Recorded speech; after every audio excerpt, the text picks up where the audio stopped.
Hello, School Transportation Nation. Tony Corpin here with School Transportation News. You made it to the podcast. We're glad you're here. It's brought to you by Transfinder, the leader in school bus routing. And we have a great green tip from our friends at First Student. Coming up, a little great interview with President CEO Antonio Civatilla from Transfinder. We're going to be talking top teams. And Tony, I've got him with me right now. Super excited to have you on the podcast.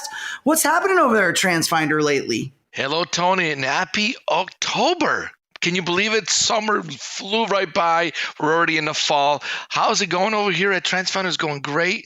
Thanks for the plug on the top transportation teams. Going very well. We didn't know what to expect. How many organization going to be nominated? You know, we got almost 200 school districts so far have nominated to win the top transportation teams, and we're extending this. We're extending for a couple of weeks. Let's get some more nomination. We're getting a lot of excitement. This is so cool, Tony. We even had a webinar just today about the importance of recruiting. I even heard Greg Jackson from Jeffco hired a recruiting companies to actually help him recruit. And so we talked about how this could be another recruiting tool. It's a way for you to brag about your team. It's a good way to keep your employees employed with you and also to recruit others. People want to work with winners, and that's always the truth. Right, Tony? Yeah, absolutely. Well, let's back up for just a second. Can you share kind of the vision for top transportation teams? Because this kind of came together. You and I were started talking about it. I got this crazy idea, Tony. What do you think about this? Do you think we get people to sign up? And dude, that's an amazing number. Almost 200 school districts or private contractors are participating. And then what is the geographic kind of overview? From where are those people coming from? So geographically, we have across the country. I got to tell you, there's nobody from Connecticut. What's going on? Can we get somebody just to nominate from Connecticut? Just got to bring that out. I don't see anybody in Connecticut, so please let's do that.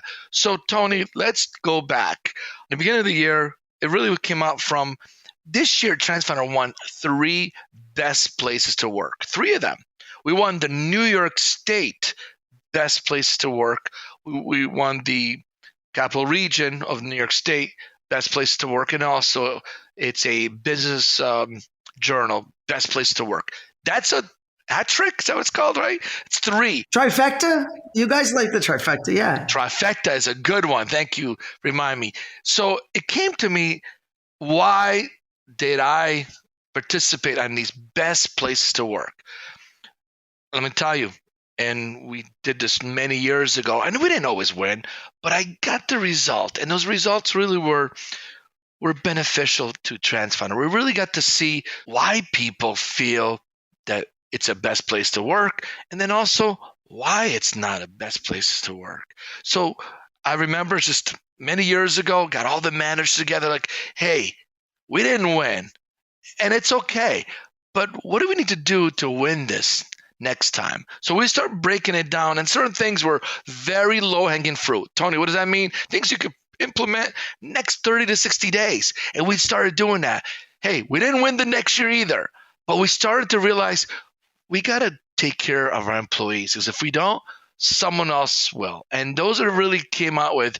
So we started doing this for many years, but it came to me that the driver shortage, there's a lot of reason why there's driver shortage, but let's chip away at it. Maybe we need to create an atmosphere, maybe a culture that district already have, but maybe we need to go out further and really start bragging about how cool the transportation department in your district is. And listen, I see on Facebook, some of you out there are really putting all those things out there. The barbecues. I know more than just the ones that are posted on Facebook doing it. Just the ones on Facebook are getting all the attention. So that's really came out with, they're out there. Let's identify them. And by the way, let's create something that, remember, not everyone's going to win this Top Transportation Teams Award. And I don't want to be like Talladega Nights, if you're not number 1, you're last. That's not true. If you're not number one, you have an opportunity to figure out what you need to be at number one. How do you rank across the United States? And I think that's really what came out with. And so, Tony, I appreciate that you ran with the idea and you're like, let's go with it. I'm super excited because I've noticed, I didn't expect we're going to get at this point 200 school districts to participate. They're doing it. They really want to know. Listen, I know we deal with very competitive people. We also know they want to solve problems, but they also recognize they get something special. And the ones they realize, well, maybe we're not so special. We got to find out what do we need to do to become special. That's why I'm super excited. Yeah, recognition is a very powerful thing in the workplace, right?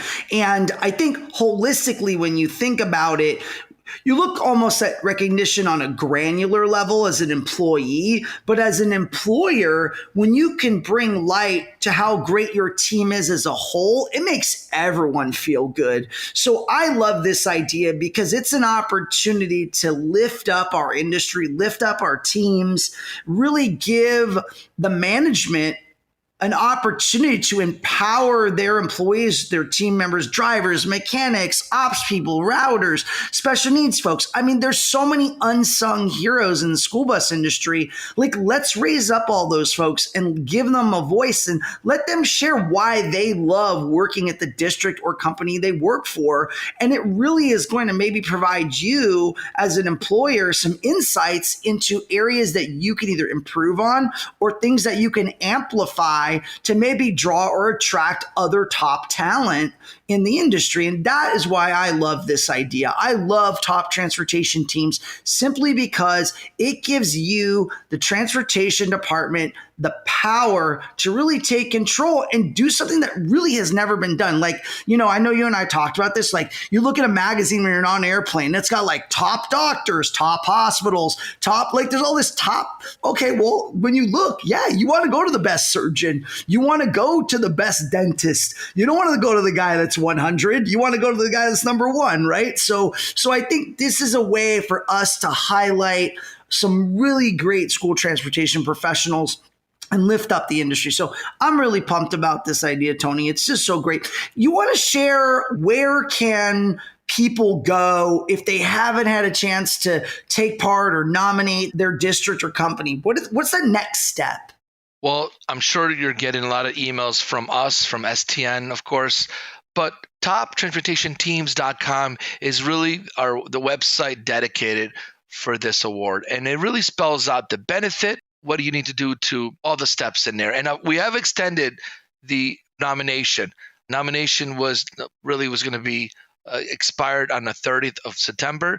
We've pushed it out to the 14th of October. We want to give more district opportunities to nominate themselves. And then, of course, we're pushing everything out, even the enrollment. And after you're enrolled, and we're getting about almost 50% enrollment ratio. So the enrollment, those are the individuals that, by the way, thank you for following instructions for all of you.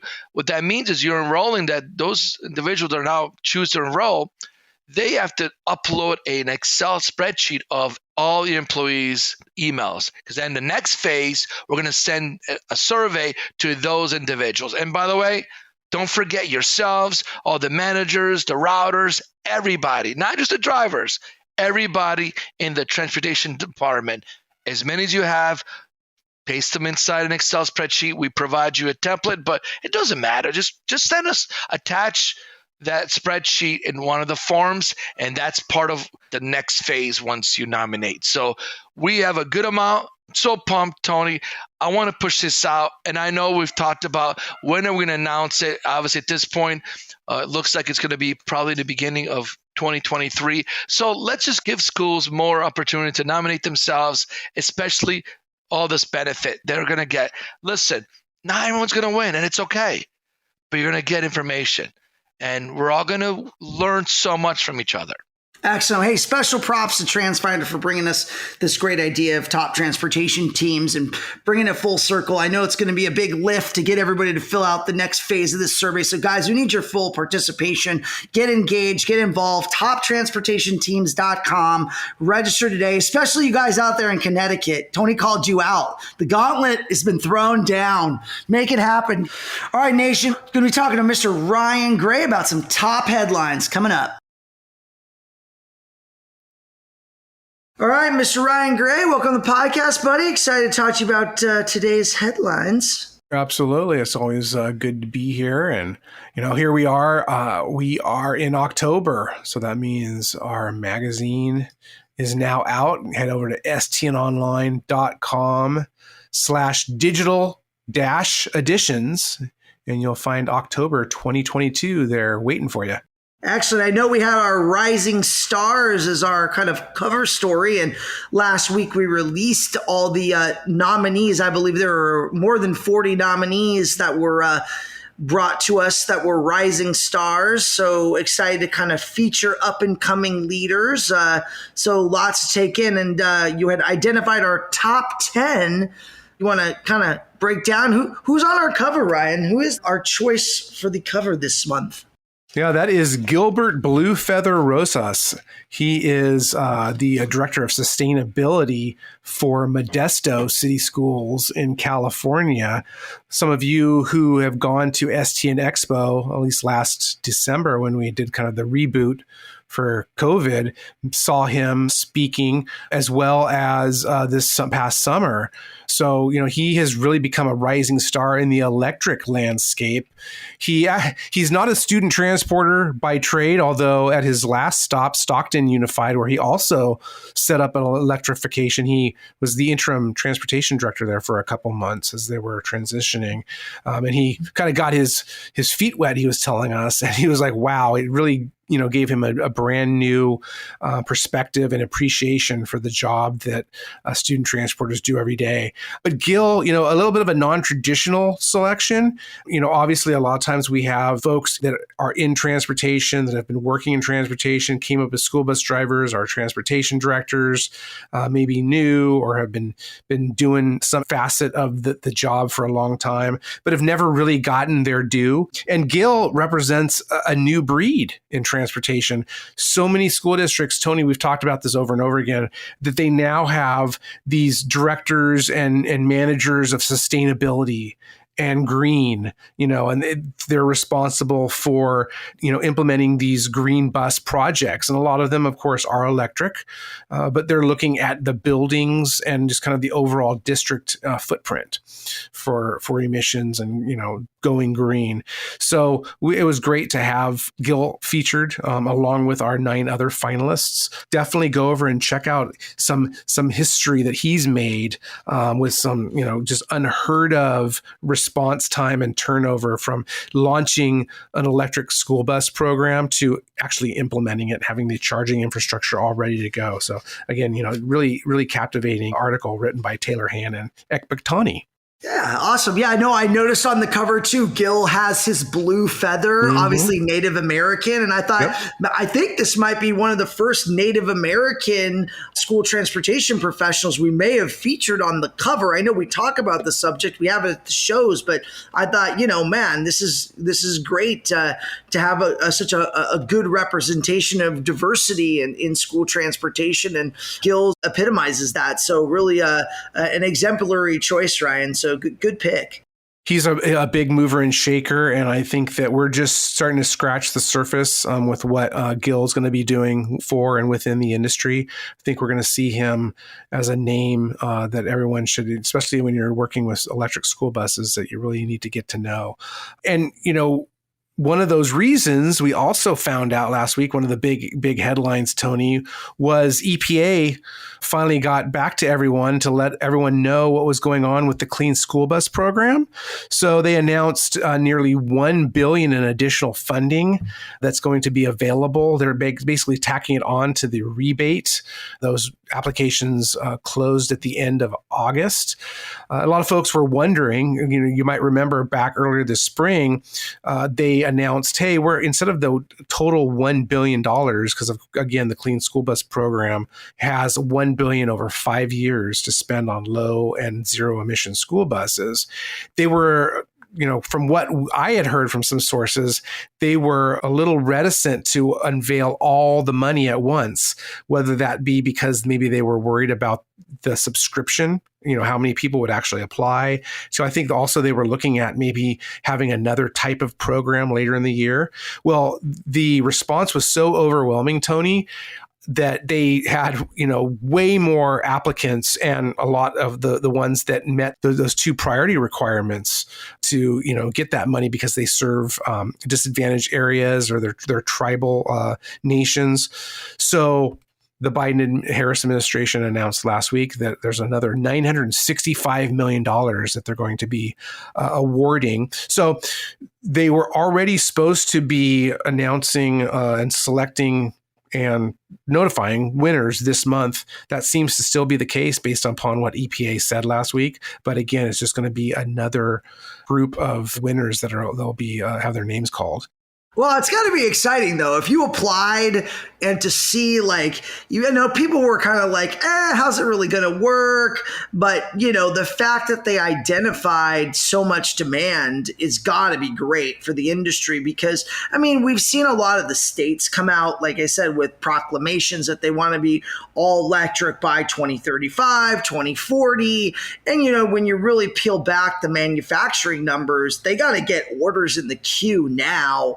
Because if they're going to meet the demand to try to hit some of these benchmarks, which probably are a little bit of a reach based on supply lines, and we've talked about that, but it really pours a little more accelerant on the school transportation market for clean energy, if that's electric or propane or CNG. I'll be very curious what the outcomes are in terms of the application. I know a lot of school districts use propane, and we did hear that a lot of people were leveraging the funds for propane, but obviously electric gets the lion's share of the funding in terms of the reimbursement schedule. So I'll be very excited to see what comes next. So we'll hold off. But guys, keep an eye on stnonline.com for all the latest and greatest as these headlines hit the market, and see if you win the lottery on this one. But it sure sounds like we're going to have a lot of winners. And the big winners, the school transportation industry, the kids, the communities, all the stakeholders that are involved. A lot of great news there coming out last week. So excited for that. I want to bring you a green tip from our friends at First Student, the leader in student transportation. If you're one of the winners of the EPA Clean School Bus Lottery, will you know where to start? Will you know the right bus, battery, geography, terrain? Do you know the design of your infrastructure? Have you talked to your utility? First Student leads the way with school bus electrification. With over 150 EVs deployed and more than 300 ordered, they have launched an EV consulting service to help school districts like you with assessments, partnering with utilities, total cost of ownership, and project management. You guys can learn more by emailing them at electrification@firststudentinc.com. That's electrification@firststudentinc.com. I know we had some sad news too, Ryan, with Hurricane Ian blasting Florida and then turning up towards the Carolinas. I know we had headlines of school closures and obviously devastation. If you went online, you saw water and flooding. There were sharks in the street. I think I saw a walrus walking down a sidewalk. It was like, It was crazy. It was pandemonium in Florida. So really our hearts go out to all the people that we know in those areas, all the devastation. It's gonna be a bit before things get back to normal. And I know all the emergency stakeholders and responders were standing by to support and get power back on for all the people that lost power. And at this recording, we hadn't seen obviously what it was going to happen when it hit the Carolinas. But, clearly a lot of folks that I had talked to were already kind of battening down the hatches, preparing for what looked like a Category 1 hurricane to hit in the Charleston area. Absolutely. And I think, those bands are going to hit Georgia as well. They're projected. So, they're calling it a once in 1,000-year flood. So it's almost like of biblical proportions. It's hitting Florida. And as we all know, I think, Florida doesn't have much, if any, high ground. Now, they're so used to hurricanes. They get several a year, and they've had, some very, very bad ones. But we know now that, at least as of this recording, they're calling Ian one of the top 5 worst hurricanes to hit the U.S. mainland. So, I think that it just goes to show that you can never prepare enough. And it's ironic, I guess, good timing, good foresight. I don't know what you want to call it, but we were already planning on using this podcast to talk about our evacuation training next month at TSD Conference. And our guest a little bit later is going to be Launi Schmutz-Harden, who a lot of you know as she retired a couple years ago as the transportation director for Washington County School District in St. George, Utah. She's leading that training. So a couple weeks ago, we actually scheduled her to be on and talk about it. And then lo and behold, she and her husband had to evacuate. And like so many other folks, they left the west coast of Florida. They headed inland. Everyone went to Orlando because everyone thinks, oh, Orlando, it's never a hurricane when it gets to Orlando. Yeah, it's a tropical storm, get rain, but at least you're not on the coast. You don't have that storm surge. Well, the storm surge was, again, once in 1,000 years. But the rain that was dumped on the rest of Florida, and like 16 inches on Orlando, it was, again, just unheard of. No one could have anticipated this. Launi and her husband, David, were lucky. They ended up seeing the storm track change, and they drove home back to the coast because the storm actually moved past them. So they had no damage. But like you said, Tony, I think millions of people literally were without power. Hundreds of thousands at least had to have had at least significant flooding damage, if not lost their homes entirely. So again, our hearts go out to everybody. And we know that there's probably going to be school districts that aren't open for weeks along the coast there where it hit. So again, we hope and pray for the best. As we were recording this, we had reached out to the Florida Department of Education to try to get some early estimates on what this is doing to school districts and transportation specifically. And we hadn't heard back yet, just because obviously it's all hands on deck, no pun intended, to try to recover from this storm. And it's going to take months and months and probably billions of dollars. Yeah, Ryan, our hearts go out to the people of Florida and the Carolinas around the hurricane. Headed to you with a great interview with Launi.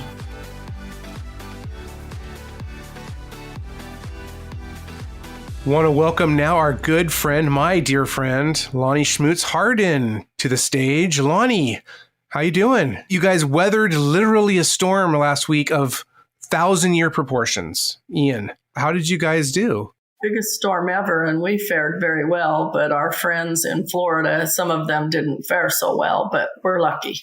Yeah, so a lot of you know Launi out there in School Transportation Nation. She retired a couple years ago as the Director of Transportation for Washington County School District in Utah, and she moved to Florida. So if you hadn't gathered that yet by talking about Ian, so she's lived there a couple years with her husband, David. A lot of you know David Harden. So yeah, Launi, Ian struck, and like you said, it was like a once in several lifetimes storm they're talking about, right? So with all that said, it's very ironic, Launi, with all the evacuations that we were hearing last week across the state of Florida, that you are leading evacuation training next month at our TSD conference. Obviously you have a storied career in school transportation. Tell us, first of all, before we talk a little bit more about Ian, school bus evacuations, why are they so important? I think school bus evacuations are very important considering the accidents we've had. NTSB did a study. They put it on one of their hit lists to try to encourage every school district to do more training for evacuations. There was a tragedy, obviously, in Iowa where a driver was unable to get out of the bus and a student did not evacuate. Mm-hmm. So I believe with that, they've asked to train every student in the school district. There was a ton of changes with all those accidents a few years ago. And it's always been dear to my heart. And our friends at Auburn University opened my eyes more when they evaluated the size of a child, the weight of the door, how difficult it might be for some to get out, and how important it is to practice evacuations. And I promised our friend Jerry Davis that I would take that on and teach evacuation.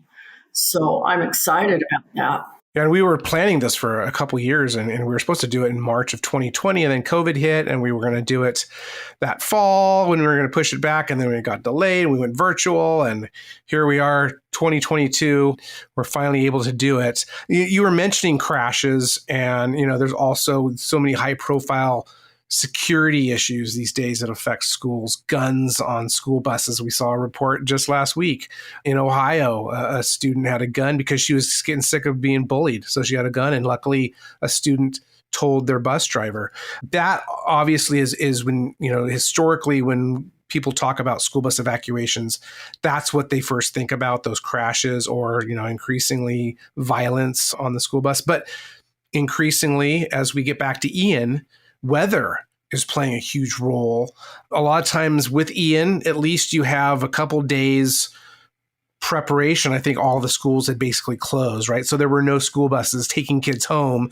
But we know that with tornadoes and some other just flash flooding that can occur, in the blink of an eye, the snap of a finger, all of a sudden, there could be some other emergency that school bus drivers have to respond to and get the kids out.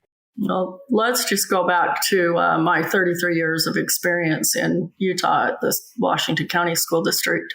Several times evacuation was on the table, also shelter in place and when to take the kids home once they were released. There's several different things. One of our storms was an ice storm. The bus was on a hill and got stuck with cars. We begged parents, you can't go to the bus to get your students or your children. We took them to a school once they were able to get the bus up the road. And I had asked the police department, I said, what happens in a case like that where the bus is stuck? They said, we'll come and get you by helicopter, whatever we need to do, because there are children. We will save you. And it made me comfortable, but we worked with our police department so close, and we had just, if you call it a bank robbery, they locked down the schools. The floods, we had 2 in my lifetime there that rivers, little tiny streams turned into fast rivers, took homes down. There was no way to disconnect sewer, power, anything else. And you were talking about, can I get the bus across the bridge? Would have been similar to this, but I'm used to incident command being fast decisions. You have a few minutes, and whatever your decision you make is the decision you make. You live with it. The storm changed so many times, and you're watching and you're getting ready, and it's just like waiting for a herd of turtles. It's punishment. It's like torture. I can't even explain it. And the governor, when he got on and he said the whole state of Florida is on alert, and he said, all the people that are new to Florida are following our instructions and evacuating, and the people that have been here for a long time aren't. Please follow the instructions. Another hurricane. Oh, I can just hear it now. Absolutely. And yet this is the worst one, Ryan. Yeah. It's so bad for these people. I mean, I know that my family went to Disney World August of 2019, actually. And I remember there was a hurricane that was coming, and it was going to hit the east coast of Florida. And we ended up getting out a couple days before, so we were fine. But there was, of course, a lot of talk around the resort about, what happens if, and the folks at Disney World were saying, this is the best place to come. And anyways, they're never hurricanes by the time they reach Orlando. They always, hit the coast as a hurricane, but then there's a tropical storm. We get a lot of rain, some flooding. But I mean, Ian was still a Category 1 when it crossed over Orlando last week. It was just amazing. It was scheduled for a tropical storm, and a lot of people evacuated to Orlando. Exactly. Yeah. And then, of course, they evacuated from Orlando somewhere else. Like yourself. Myself included. You guys live on the west coast of Florida. We live on the water. Yeah, Port St. Richie area, correct? And you guys went to Orlando, and then you woke up and said, your husband said, we're going home. You're exactly right. But it was just, I figure, a really good drill and experience, because you do what you're told in an emergency. And it could have been us, just like Absolutely. It was them. Well, again, even more power to you for next month when we have our class there at Prosper ISD. So the folks there, I want to give a shout out to them for really stepping up and coming through for us. Frisco ISD was unable to host this evacuation class as well as the rodeo.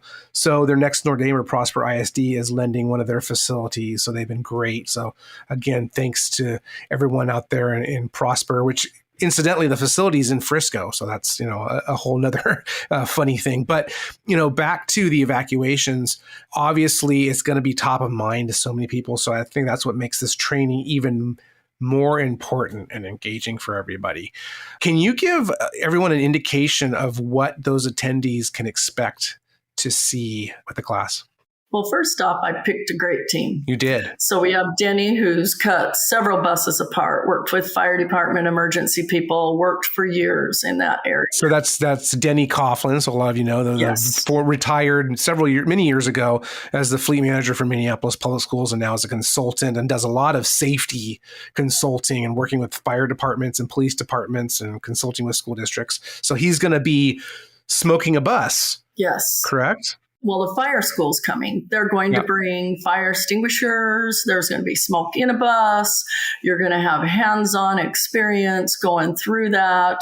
It's non-allergenic, I guess, however you say that. But yeah, it's a fog machine, basically. It's like a theater fog machine that he'll be using. And then we have Deandra, and you might want to explain what she does, because I'm super excited about that, because she works with our little people and Head Start. Yes, absolutely. Deandra Nugent is a Head Start transporter in Idaho. So she's going to be coming out, and she's, of course, we deal with students with disabilities, homeless students, preschoolers, a lot of Head Start, and we're seeing so much, early, pre-K and universal kindergarten, kind of that trend in so many districts. So, she's going to be providing training from that aspect. So we're super stoked to have her there. And she's going to be showing the operation of the wheelchair lift, as well as, helping the team, Launi, Denny. And then there's one other team member who's going to be. We have Aaron that is going to be there from Bessie. Aaron Harris of Bessie, yeah. With equipment, show us how to use the equipment, talk about that. You're going to get to cut seat belts while the webbing, and you're just going to get a lot of hands-on experience for those that are coming to the class. We're going to do tabletop exercises. There will be a lot of group discussion. If they're coming to the class, they really need to plan on participating, because they get to pick their own students and maybe go through a scenario. So when they go home, the group's going to help solve some of their concerns. Absolutely. My theory is you need to know how to get a child off the bus before you put them on the bus. That's okay in regular ed. But this is such a great conference, Ryan, because it's about working with students with disabilities. And that just doesn't factor into every child when you say that. It might take one kid a year to learn how to go out that back door. I had somebody at work that was in their 50s, and they still wouldn't go out the back door. So, and we were talking, there's so much hands-on, right, with this class, and we were talking a little bit about it. And, something I learned that, don't call it a drag blanket. It's an emergency. What is it? What did Aaron? Evacuation device. Evacuation device. So we're going to have that. We're going to have essentially 4 stages that the attendees will go through. We talked about the fire extinguisher training. So there's actually an electric or electronic extinguisher that this fire college there in the Dallas area that we're partnering with is using. I'm so excited about that. You mentioned the cutting the webbing and showing that. We have the wheelchair lift. We have, of course, the smoke on the bus, or theater fog on the bus, if you will. And we're going to have actual, dolls equipped in wheelchairs and in car seats and in safety restraints throughout the bus. And part of it's going to be a drill right at the end for the attendees to go through and get those little kiddos off the bus safely. It should be fun to do. And, we're fortunate because you see a lot on the news and emergency evacuation when you see bus fires. We have so many great school bus drivers around there, and our kids are protected, and so are they. But you've got to practice, and you have to drill it in some of these kids' heads that you're going to be okay, so that it's second nature when this happens and there's no panic. In addition to that hands-on, though, too, there's going to be a classroom portion. So I don't want to forget that, because you were talking about knowing, what you need to plan for. And you talk about dispatch, right? You talk about, in an emergency, training the driver so they know where they are. So, sometimes it's just like pull the bus over and get the kids out as fast as possible. But depending on where you are on a road, or if you're coming on a bridge, or, there's no shoulder, or it's a big cliff right there, that's part of the training too, right? Yes, we're going to run through a lot of scenarios in the class. Classroom will be probably half the time with them doing drills, discussing as groups. We'll have 4 groups, and then the groups will report. So there will be a lot of work. The people that are coming to this class, they need to plan on working and being part of it. Outstanding. And I hope they're going to have a really good time. The classes I've done in the past like this have been excellent, and we didn't have the hands-on. Absolutely. And I think the goal is, of course, we were hoping to do this back in 2020. So I think, we were hoping that, we were going to be 3 years into this, or maybe we'd kind of mix and match a little bit. But certainly the goal here is to learn from the attendees as well, right? So we can make this training even better and continue to provide it. Well, everybody in there has a plan, and they either probably instruct, drive, or supervise. And they have information that they may have used from a kid that somebody else has concerns about, and vice versa. But I really do believe collaboration is where we do our best. And that's one of the reasons why TSD was founded 30 years ago this year by Roseanne Schwaderer. So, of course, Launi, I know you've been involved with TSD for a very long time, and I've been going for 20 years or so. So it's really an honor for STN to continue carrying that torch, and working with folks like Launi, and there's so many other experts out there that we couldn't do it without them and their support and their expertise. So thank you, Launi. Thank you. Looking forward to seeing you in person finally after so long next month in Frisco, and seeing this evacuation training that we've been working so long and hard on putting together, and actually see it come to fruition.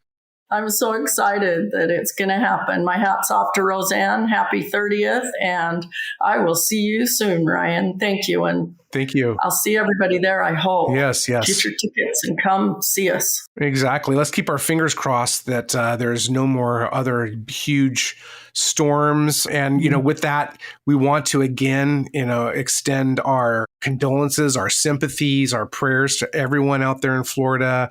Millions we hear were without power. Hopefully here a week later, it's getting a little bit better, but the whole entire state, especially those impact zones, have so much work to do over the coming months. So again, stay safe out there. Launi, I'm glad that you and David turned out okay with everything. And again, thank you. We'll see you soon. Yes. See you guys. Thank you. Hey, special thanks to Antonio Civitella from Transfinder, Launi Schmutz-Harden for jumping on the episode and sharing about everything going on there. Shout out Transfinder, First Student, for being our sponsors of the episode this week. Visit stnonline.com for everything going on in the school transportation industry, guys. Don't forget, sign up for that TSD conference if you haven't done so already. Registration's going to close on October 14th, so that's coming up in a few weeks, and the show is November 8th through the 13th down in Dallas, Frisco, Texas. Love to see you down there for some special needs training. Guys, remember, you can stream, download, listen to podcasts at Apple Podcasts, Spotify, wherever you listen to pods. We love you, nation. We'll see you next week.